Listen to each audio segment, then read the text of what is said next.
Encravada. Ela tirou. Nossa, tá latejando. Ela pegou uma munição e pegou. Tá. Só já muito caminho, cara. Tá dando flexionado. Eu. Agora tá latejando, tá gritando. Você não passou por dor de pelo? Hã? Eu sei que você tem aí brigado de pelo. Mas tá achando muito legal. Não sei como de pelo, mas. Igual tem outro, se eu tivesse, não tem esse pelo.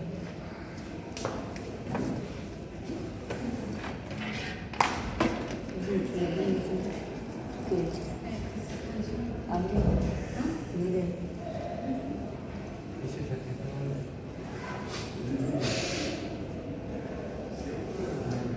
Tá arrumando ainda. Tá mesmo, tá arrumando.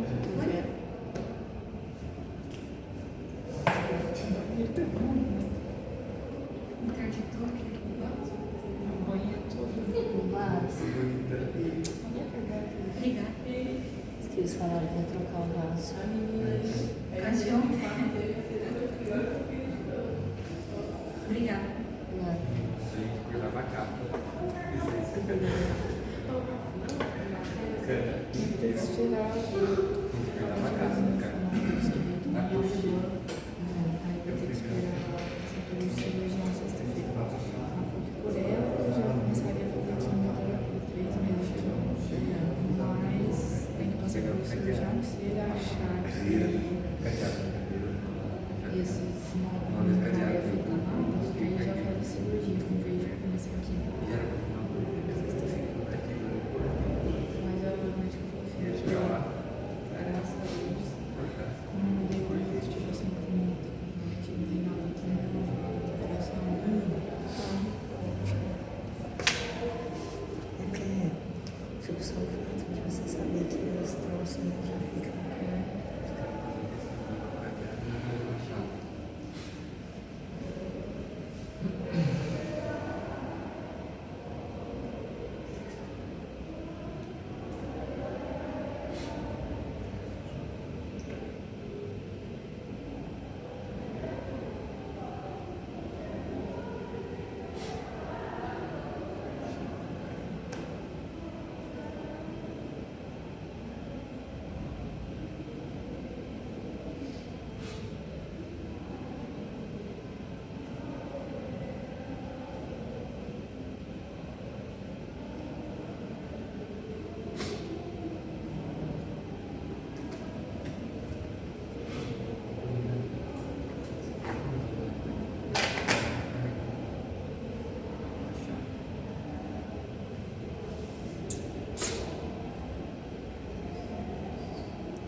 empezar la clase de hoy.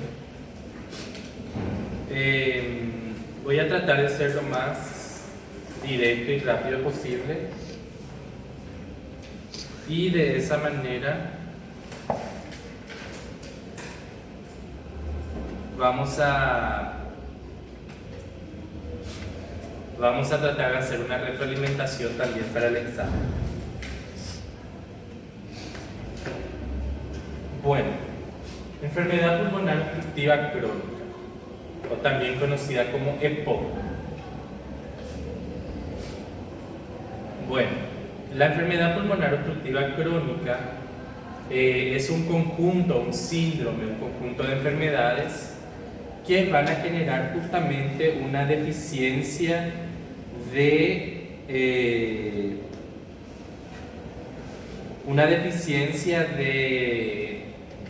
oxígeno. El cuerpo en sí va a tener falta de oxígeno, pero de una forma crónica, o sea que siempre va a estar con falta de oxígeno. Entonces la falta de oxígeno va a ser moderada y cada vez va a ir siendo peor, o sea que es progresivo, pero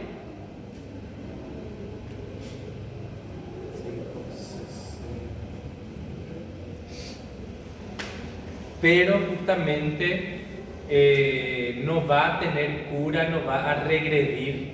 Entonces progresivamente va a ir generando la enfermedad y va a ir generando también la muerte del paciente. Entonces nosotros vamos a tener dos enfermedades que van a ser parte del EPOC, que son el enfisema pulmonar y la bronquitis crónica.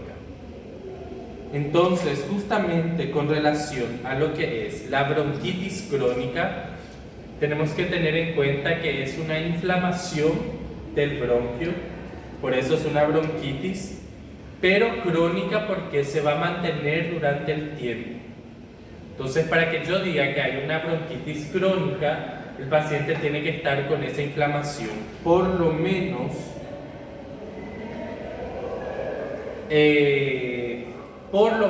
o mínimamente 4 meses durante el año, 3 a 4 meses durante el año, por lo menos por 2 años consecutivos. Entonces quiere decir que un cuarto o un tercio del año el paciente tiene que estar con essa inflamação. Doutor, quando o senhor falou de 3 a 4 meses por ano, e quantos anos? Pelo menos 2 anos consecutivos.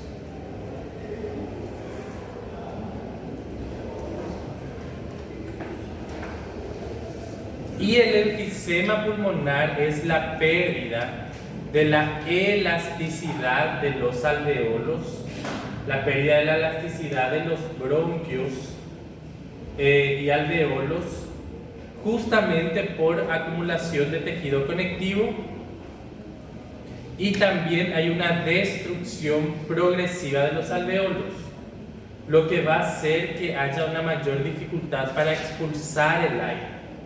Entonces el paciente va a tener un acúmulo progresivo de aire dentro de sus pulmones.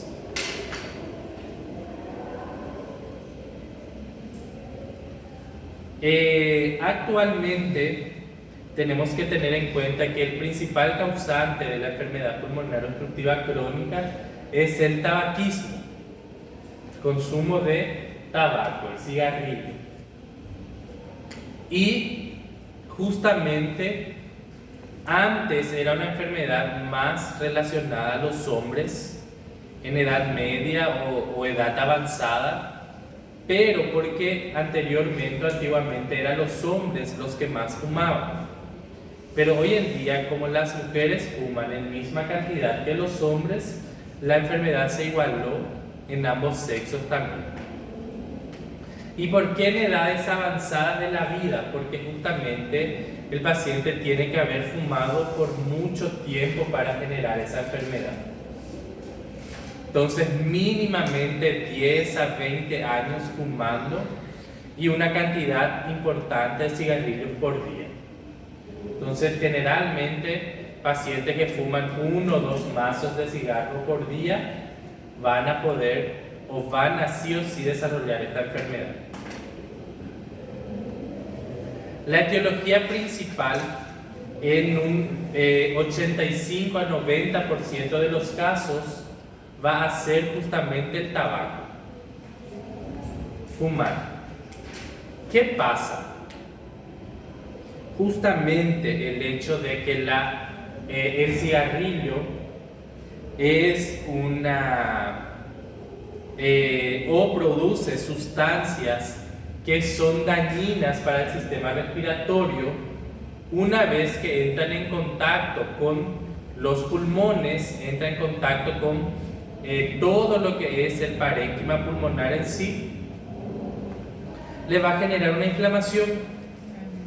El problema es que como la persona fuma, constantemente está exponiendo a el cigarrillo y constantemente está exponiendo sus vías respiratorias.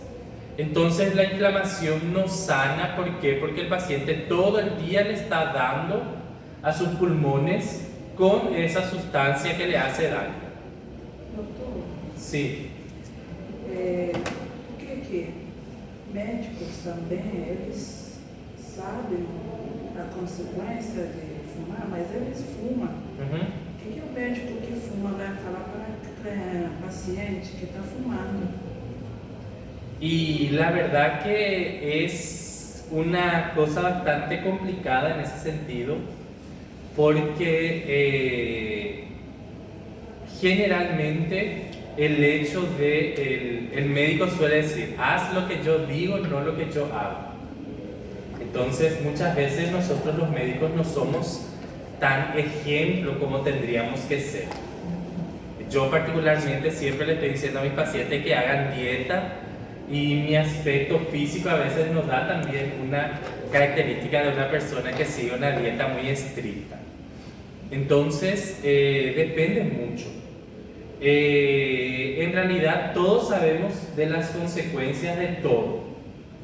El simple hecho de respirar y vivir prácticamente ya es dañino para la salud.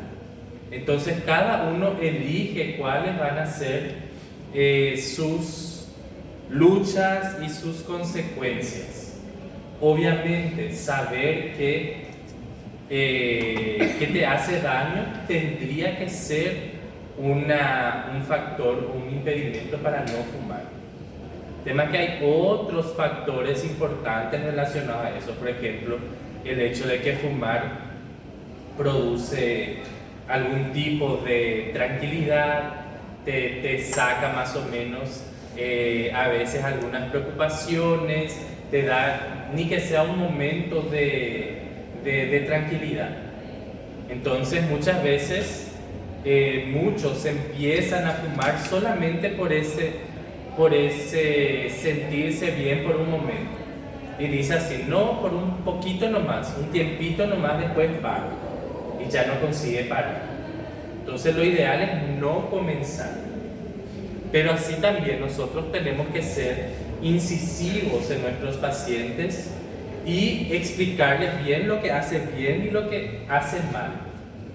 Entonces nosotros, educando a los pacientes, por lo menos ya hacemos nuestra parte. A veces no somos el mejor ejemplo, pero de todas maneras tenemos que tratar al menos de incentivarles a que no tengan ese tipo de vicios.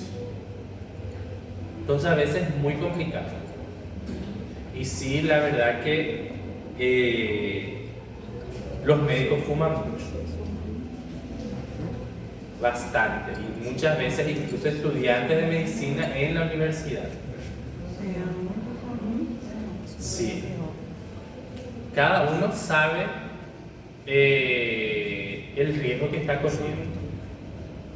Y sí, fumar es algo que va a generar consecuencias, y principalmente es algo que es dosis dependiente. ¿Qué significa eso? Que si yo fumo un cigarrillo por día, voy a demorar mucho más para generar la enfermedad que si yo fumo 20 cigarrillos por día, que si yo fumo 40 cigarrillos por día. Y hay personas que infelizmente llegan a ese punto. Hay gente que fuma porque se despertó, después fuma para desayunar, fuma después de desayunar, fuma para ir al baño, fuma por salir del baño, fuma antes de almorzar, después de almorzar, durante el almuerzo inclusive a veces. Entonces depende mucho de la persona, y se sabe que cuanto más fume, más probable es que genere esa enfermedad. Y hoy en día estamos viendo que personas cada vez más jóvenes están empezando a fumar, y principalmente algunos que no son solamente el cigarrillo como tal, cigarrillo electrónico, el pod, Viper, narguile. Entonces diferentes tipos de tabaquismo. La diferencia principal es que quien fuma cigarrillo todavía es más peligroso por el hecho de que generalmente quien fuma cigarrillo fuma todos los días y todo el día. Entonces varias veces por día. Entonces, y al empezar a fumar, generalmente tiene que terminar el cigarrillo. O sea que no va a dejar de fumar en la mitad del cigarrillo o va a tirar lo que sobra. Doutor, o vapor é pior que o cigarro. O vapor De cierta forma, hay que ver los pros y los contras. Quais são os pós? Los pros puede ser que generalmente con una o dos succionadas ya se va a saciar esa necesidad. A veces tipo no es necesario fumar un cigarrillo completo en donde la persona va a inhalar 10, 12, 14, 20 veces un solo cigarrillo. También generalmente no se fuma todo el día. Entonces esos son los pros. Los contra es que como produce vapor, el vapor es húmedo y el húmedo se impregna con más facilidad en la mucosa de la vía respiratoria. Entonces ahí va a causar mayor probabilidad de inflamación. Entonces hay que ver los pros y los contras. Yo particularmente suelo recomendar cigarrillo electrónico a mis pacientes que están tratando de dejar de fumar. ¿Por qué? Porque generalmente quien está en ese proceso de dejar de fumar tiene la necesidad de absorber esa sustancia con nicotina, pero la mayoría de las veces no le gusta el cigarrillo electrónico. Entonces va a fumar una vez cuando demasiada necesidad tiene, y así progresivamente va dejando de fumar, que con el cigarrillo solo no consigue. Y también muchas veces, qué sé yo, los parches, los caramelos de nicotina, etcétera, muchas veces no te dan el mismo efecto, no te sacian. Entonces es una alternativa, justamente por el hecho, principalmente el pod, que ahora está más de moda y es más accesible. Es muy difícil que haya uno que tenga un sabor neutro o un sabor parecido al cigarrillo. Entonces muchas veces el propio sabor no le gusta y solamente usa para saciar esa necesidad. Entonces esos serían los contras. Por ejemplo, el peor de todo sería el narguile, porque el narguile sí tiene agua y mucho vapor de gas, ¿verdad?, que está ahí siendo succionado. La diferencia es que quien fuma narguile va a fumar solamente en eventos sociales O con los amigos. Difícilmente alguien que fuma narguile va a preparar un narguile para fumar solito un día de mañana. Entonces, por eso es que muchas veces fuma mucho menos que un cigarrillo normal, pero que tiene mucho más impregnación en las vías respiratorias, sí. Entonces, por eso es que se tiene que evitar, y que hay que justamente, sobre todo, tratar de evitar empezar a fumar, porque una vez que se inicia ya es difícil de parar. Pero también tenemos otros factores que se pueden usar como factores etiológicos. Por ejemplo, la contaminación ambiental. Imagínense una persona que fuma en la ciudad de San Paulo. Entonces está introduciendo el humo del cigarrillo a sus vías respiratorias, y cuando sale a la calle o sale a trabajar también está introduciendo la contaminación ambiental a sus vías respiratorias. O la Ciudad de México o algunas ciudades de Japón o de China que tienen bastante contaminación ambiental. Entonces esas localidades van a propiciar o van a facilitar que se genere el EPOC. Y vivir en esos lugares también es muy relacionado, pero todavía no se puede considerar un factor etiológico solamente. Entonces generalmente hay que asociar con otra cosa. Fumar en una ciudad muy contaminada, por ejemplo. Pero solamente vivir en una ciudad contaminada a veces no es lo suficiente, o por lo menos no se inhala tanta cantidad como para enfermarte durante el tiempo de vida. De repente, si vivís 140 años, 150 años en ese lugar, sí vas a hacer. Pero como la mayoría de las personas va a morir mucho antes, no la mayoría, todas van a morir antes, no van a llegar a producir el EPOC como tal. La profesión también. Hay muchas enfermedades que están relacionadas con el trabajo, entonces que son enfermedades ocupacionales. En este caso, muchas veces, y yo les dije esto la otra vez, muchas veces nosotros relacionamos, qué sé yo, trabajadores en las minas de carbón, o quien trabaja en fábricas de carbón o en fábricas muy contaminantes, o de repente señoras que toda su vida cocinaron a fogones a leña.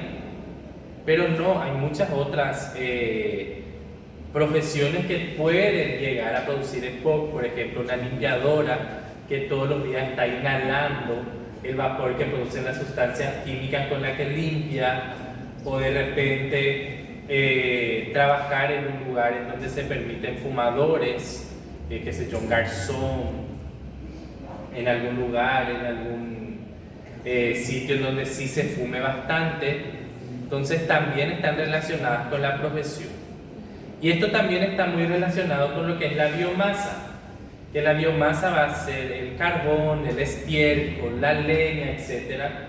Entonces también, por ejemplo, los ganaderos que cosechan algodón, personas que cocinan a leña, así como les dije, personas que trabajan limpiando el estiércol, de repente una persona que trabaja con caballos o con animales, etc., puede también generar esta enfermedad. Por que com cavalo, com bicho? E porque você vai respirar tudo essa contaminação produzida pela matéria fecal. Ah, não tem fecal. Mas aí teria que ser tipo o dia inteiro trabalhando ali. Não é que você gosta de cavalo e você vai e monta uma ou duas vezes por mês ou por semana. Pero uma pessoa que é tipo uma pessoa encarregada de limpar o curral dos cavalos, uma pessoa que trabalha ali o dia inteiro, todos os dias. Então, isso se relaciona também. Nas fezes tem o quê?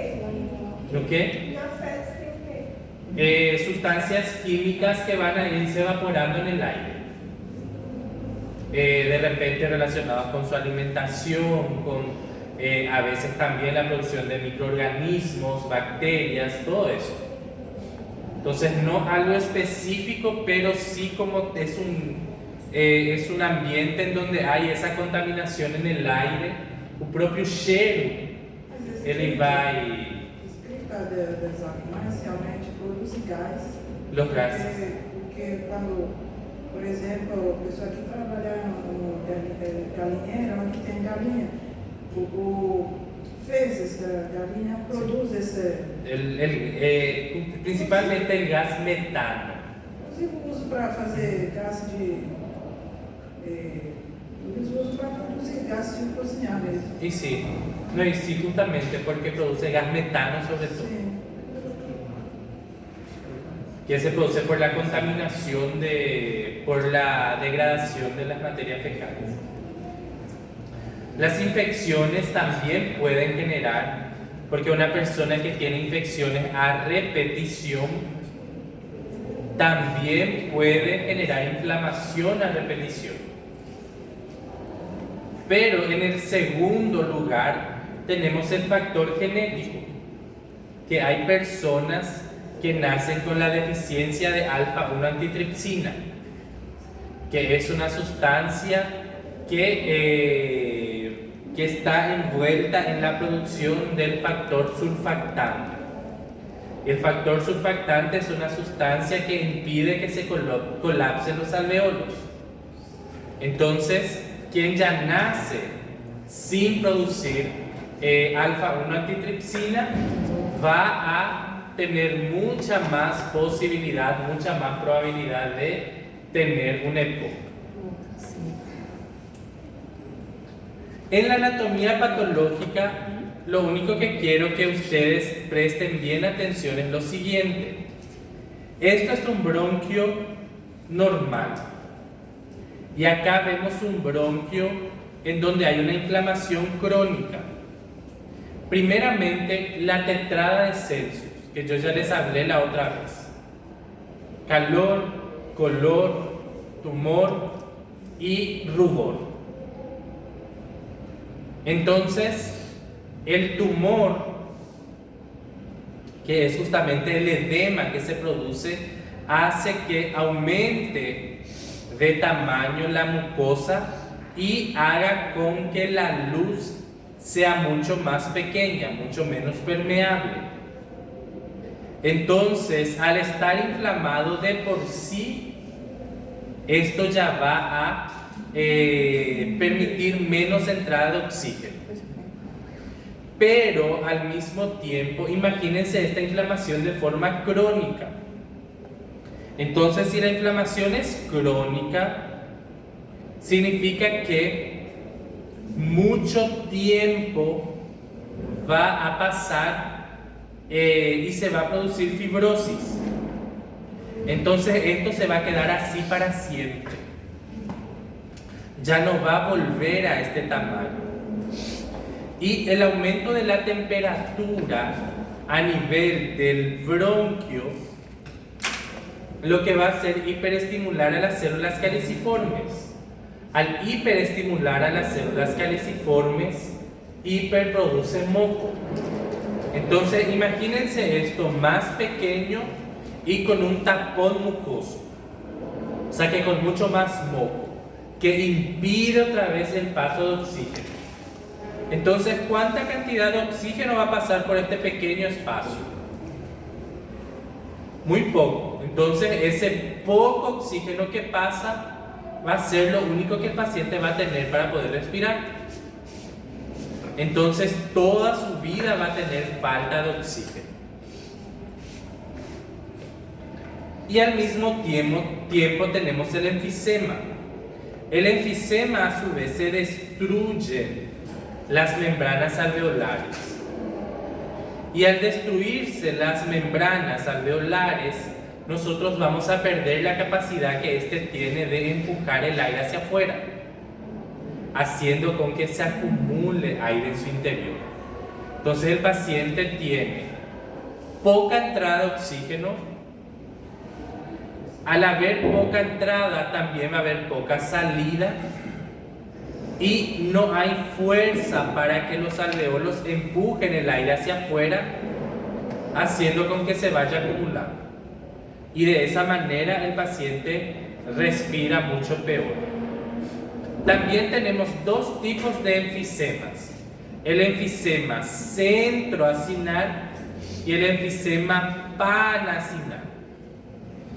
El enfisema centroacinar es en los que se destruyen los alveolos que están en el polo superior del pulmón, en el ápice pulmonar, y en las regiones más cercanas al alveolo, a los bronquios, perdón. Entonces, ¿por qué? Porque este es el tipo de enfisema relacionado al tabaquismo. Entonces, imagínense, entra el humo es un gas, entonces al ser un gas, él se va a acumular más en la parte de arriba, entonces se va a ir a los alveolos de la parte de arriba y esos alveolos van a ser afectados. En cambio tenemos el enfisema panacinar, que va a afectar más el polo inferior. El panacinar está más relacionado con la deficiencia de alfa-1 antitripsina. Entonces, al ser por la deficiencia de alfa-1 antitripsina, afecta a todo el pulmón, no solamente la parte superior. Entonces, si la parte inferior también está afectada, es porque también hay una deficiencia de alfa-1 antitripsina. O panacinar que afeta tudo? Sí. Tá. PAN en sí es todo. Tá. Por eso pandemia, que afectó a todo el mundo. Pandemia. La fisiopatología. Las alteraciones que vamos a tener. Primeramente, limitación del flujo aéreo y atrapamiento aéreo. Entonces, cuando el paciente tiene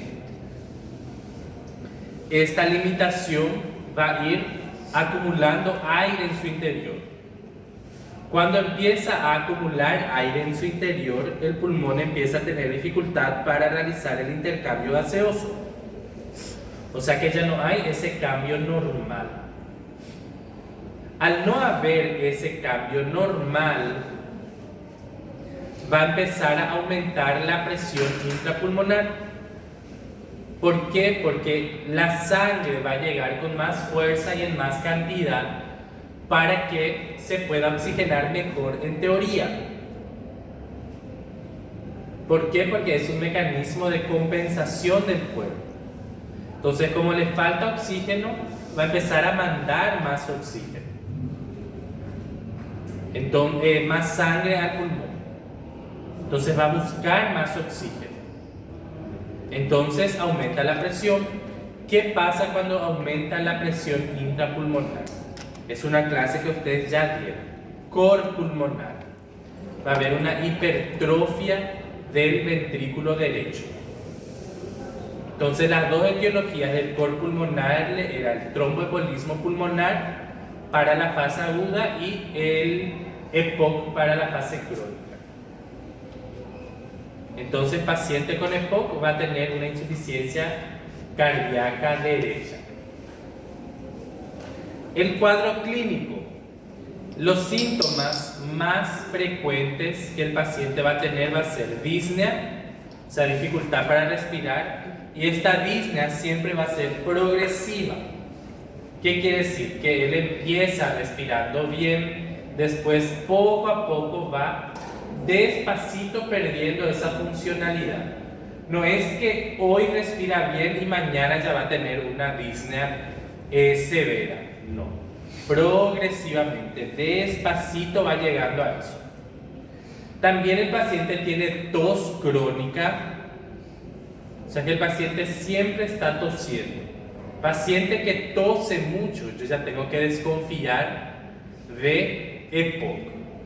Y ahí yo le voy a preguntar al paciente, ¿fumas?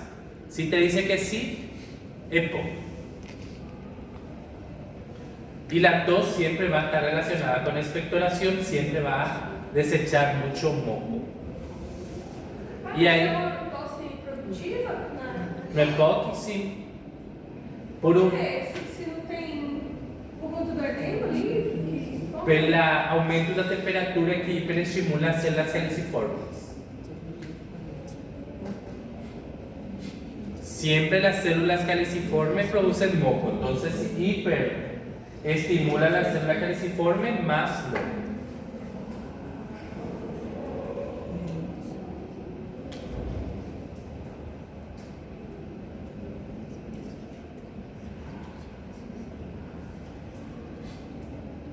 También al auscultar le vamos a escuchar sibilancias. ¿Qué es la sibilancia? Sibilo. Es el paso de aire por un lugar disminuido de tamaño, por una estenosis. Entonces, por ejemplo, vocês deixam a fresta da janela um pouquinho aberta e começa a entrar vento por ali, ele entra assobiando. Isso é a sibilância. Só que a gente escuta isso dentro do pulmão do paciente. Doutor, Sim. para diferenciar uma EPOC de uma pneumonia, só pelo ausculto então, vai ter tanto ou vai ser sibilante? É que a pneumonia ela vai durar no máximo 15 dias. Não, sim, mas no início, se tiver no início as duas... Aí você vai fazer a clínica, vai fazer as perguntas. O paciente fuma, o paciente tem algum fator de risco, algo que lleve a EPOC. E a diferença também é que, como a pneumonia ela é aguda, você vai estar bem um dia e no dia seguinte você já vai estar mal. O EPOC não, o EPOC é muito progressivo. Então você vai se sentir mal por muito tempo antes de você começar a sentir os sintomas de forma importante, por exemplo, como para confundir com uma pneumonia. Então não vai ser de um dia para outro. A pneumonia sim é de um dia para outro. E febre, né? Na pneumonia deve ter a febre, né? Como? Febre, não? A pneumonia? A pneumonia tem febre. Então, febre, né? Se tem febre, já descarta possível EPOC, se um paciente não é diabético. Não entendi. Os dois têm febre. EPOC não. Depende da fase do EPOC. Porque paciente que tem EPOC vai gerar pneumonias à repetição. Paciente com EPOC sempre está tendo pneumonia também. Então, tem infecção secundária, geralmente, né? Es una infección secundaria, es una sobreinfección. Paciente com EPOC sempre gera pneumonia.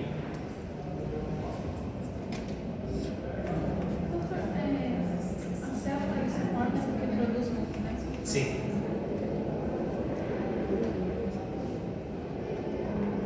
En realidad, lo que va a indicar que o paciente, eu já falei para vocês, para diagnosticar bronquite crônica, eu preciso ter pelo menos 2 anos de sintomas.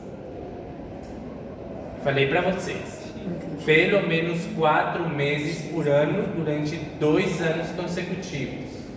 Então, para eu ter EPOC, eu tenho que ter sintomas pelo menos faz 2 anos. Então, não tem como confundir com uma pneumonia.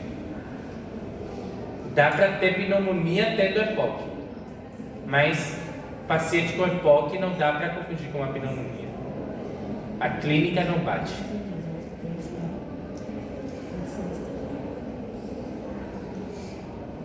¿Cómo vamos a diagnosticar? La clínica, los factores de riesgo y el gol estándar, o sea, el que sí o sí me va a diagnosticar una EPOC es la espirometría.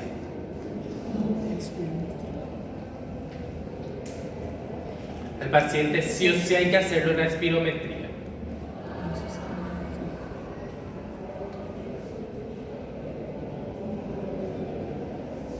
En la anamnesis le vamos a preguntar sobre todo si fuma, hace cuánto tiempo fuma, qué fuma y algún otro factor de riesgo que pudo haber estado relacionado también.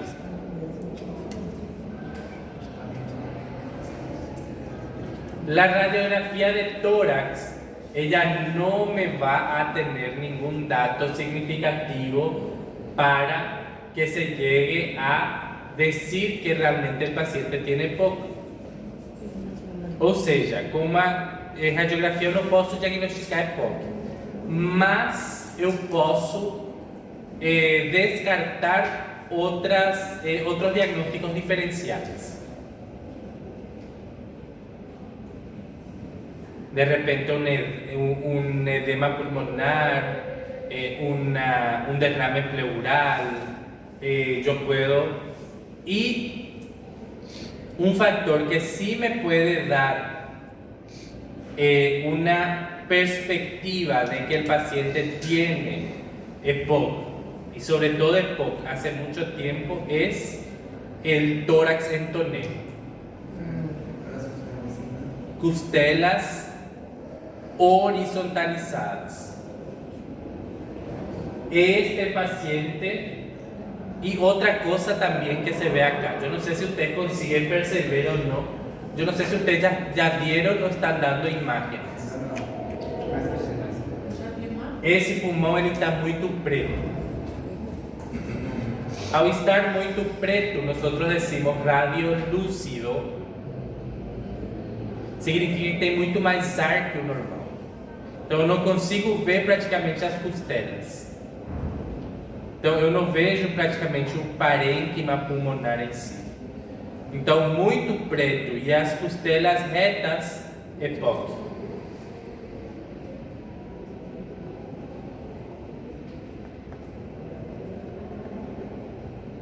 La espirometría me va a dar una disminución del volumen expiratorio forzado, me va a dar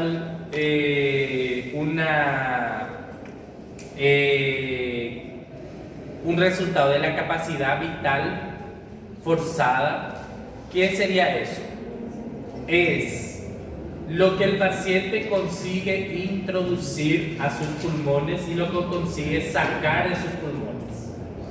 Entonces uno respira en una máquina que es como si fuera el bafômetro, pero se llama espirómetro. E aí ele vai medir exatamente a quantidade de ar que entra e sai dos pulmões em cada respiração. Tanto uma respiração normal como uma respiração forçada. Entonces yo puedo hacer también una respiración forzada y eso me va a medir todo.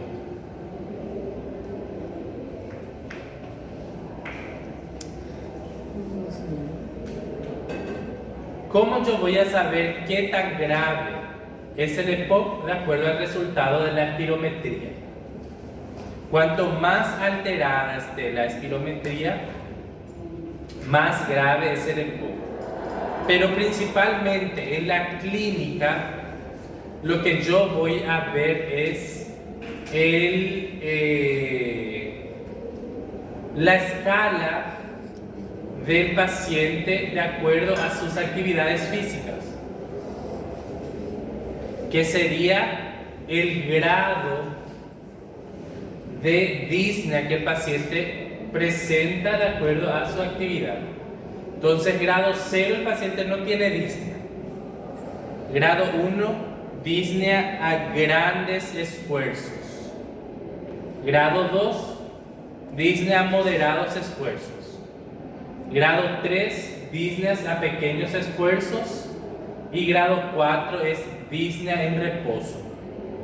Entonces, mucho más grave si yo estoy en reposo, sentado, y tengo dificultad para respirar, que si de repente yo tengo dificultad para respirar después de haber jugado un partido de fútbol. Entonces eso también va a indicar la gravedad de la enfermedad.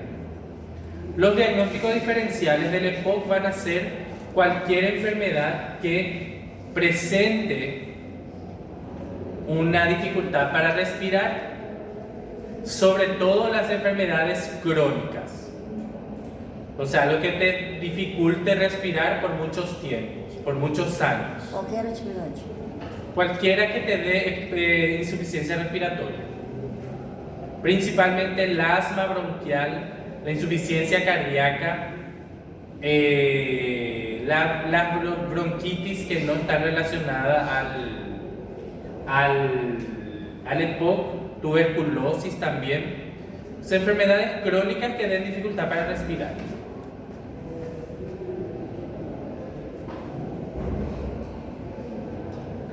El tratamiento.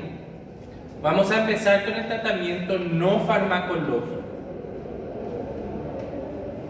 ¿Cuál es el principal factor que me va a cambiar la perspectiva de tratamiento del EPOC? Es si el paciente fuma o no fuma. Lo primero que el paciente tiene que hacer es dejar de fumar.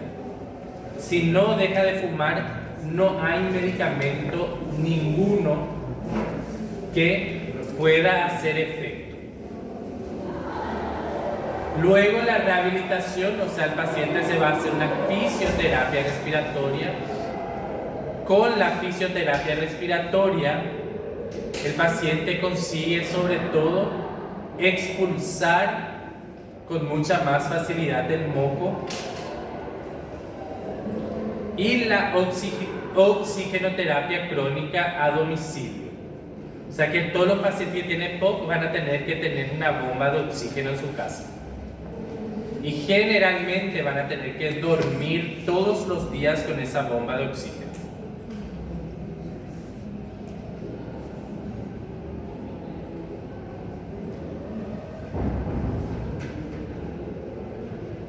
Tratamiento farmacológico.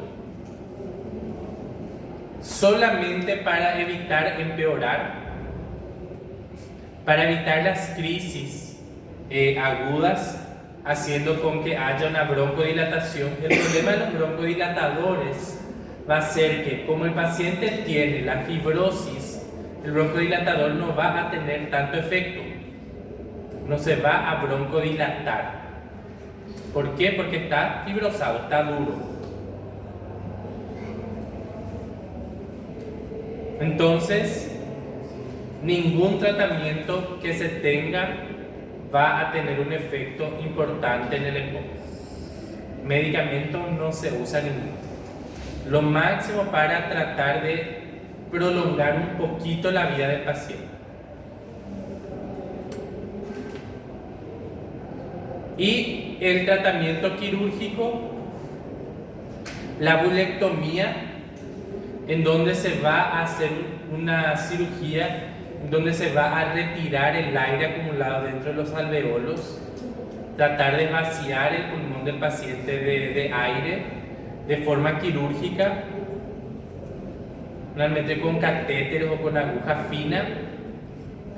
Cirugía de reducción del volumen pulmonar, a veces en los lugares en donde está demasiado afectado, es más conveniente retirar parte de ese pulmón, sobre todo para tener más espacio para que el resto del pulmón se dilate dentro del tórax.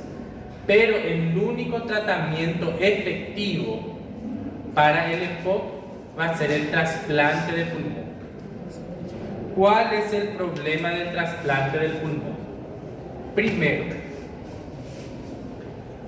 ningún paciente fumador se le va a admitir en la lista de espera para recibir donación de pulmón.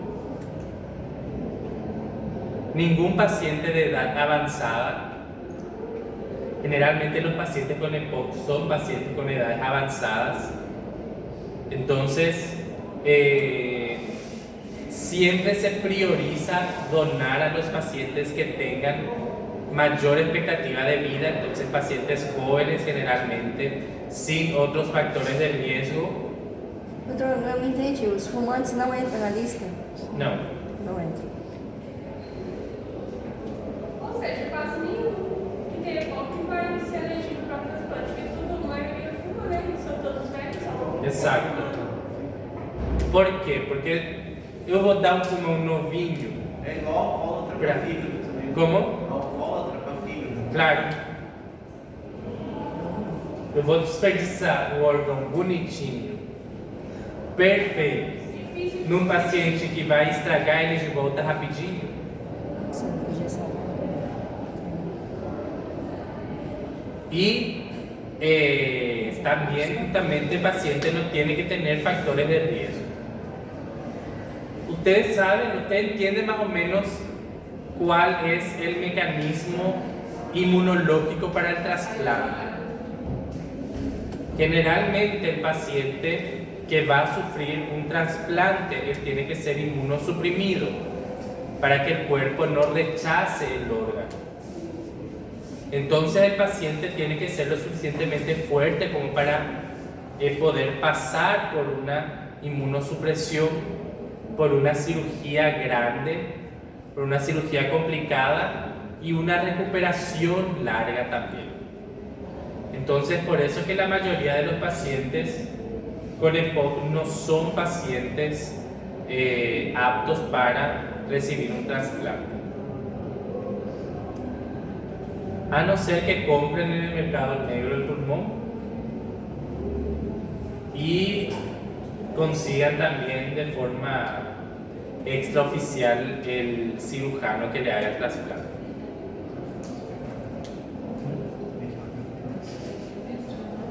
El pronóstico, varios factores que vamos a tener en cuenta. Edad del paciente. ¿Qué paciente con EPOC sí probablemente va a entrar en la fila de trasplante y va a conseguir el trasplante? El paciente que nació con deficiencia de alfa-1 antitripsina. ¿Deficiencia qué? El genético. Ah. ¿Por qué? Porque generalmente esos pacientes desarrollan EPOC más temprano, porque desde etapas tempranas de la vida ya está en ese proceso de desgaste. No es la culpa de ellos, nacieron con eso, no fuman generalmente. Entonces ahí sí se les prioriza para dar el trasplante de pulmón. Entonces depende de la edad del paciente, la gravedad del paciente, pero la EPOC es una enfermedad bastante grave, con un pronóstico de vida reservado. Generalmente no tiene cura, entonces generalmente el paciente no aguanta de 6 a 1 año máximo de vida después de diagnosticado el EPOC. 1 año, 6 meses. 6 meses a 1 año, pero depende de cada persona. Por eso que eu não gosto de dar expectativa de vida, estimativa de vida a nenhum paciente. Nossa, doutor, é muito rápido, né? 6 meses. Não é que seja muito rápido, ao contrário, é muito lento. Tão lento que quando você percebe já é tarde demais. É. Tinha falado mesmo de genética? Como? Tinha falado mesmo de genética? Deficiência. Deficiência? Não entendi. O que você tinha falado sobre a deficiência genética para conseguir Sim, o pulmão? deficiência de alfa-1 antitripsina. Aí sim há maior possibilidade. Doutor, quem foi fumante e parou de fumar pode ser doador ou não? Tipo assim, para doar, 0 tabaco. Como funciona a questão de ser doador do pulmão? Aí depende da saúde do seu pulmão. Depende de quanto tempo você fumou, quantidade e tudo, mas é muito difícil Difícil o quê? Para se doar? para ser doador. Se você fumou. É muito raro que alguém tenha fumado tempo mínimo como para não deixar sequelas no pulmão. E o pulmão ele sofre com muitas outras coisas. Ambiente, puede ser fumador pasivo, puede haber un montón de otras cosas que façam com que seu pulmão não seja 100% sadio. Entonces por eso todo eso hay que evaluar. Se pode até tentar, poder entrar e ser donador, pero aí eles vão avaliar se seu pulmão é ou não doável. Mas geralmente eles já vão fazer uma anamnese prévia e se você morreu aos familiares para nem tentar. Porque isso também, todo esse processo de estudo é custoso, é caro. Ok? Ok. Todos tienen sus celulares. Tem seu celular com vocês ali, aqui? Sim.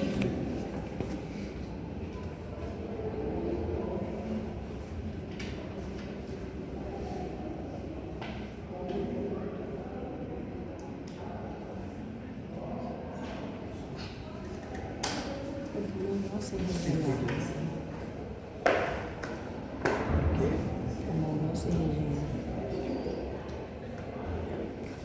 eles falaram que foi, tipo, depois que for 2 anos sem fumar, que o pulmão fica limpo. Era mentira.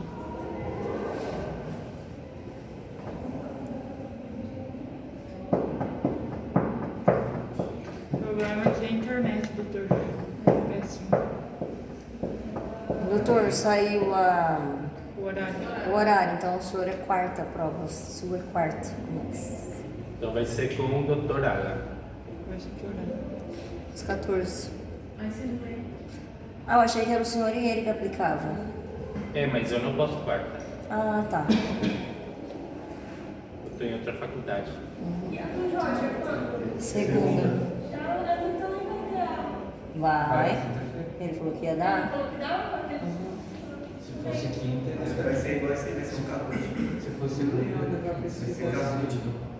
Quarta-feira ele ia ter. Vocês têm Internet?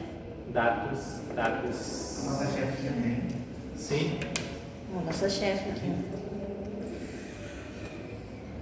Quem que você tá vendo? Me chama de Rita. Ah, pode falar. Doutor, acha o meu aí. Ela não gosta. Como? O senhor achar o meu aí. Não. A barriga não dói só uma vez.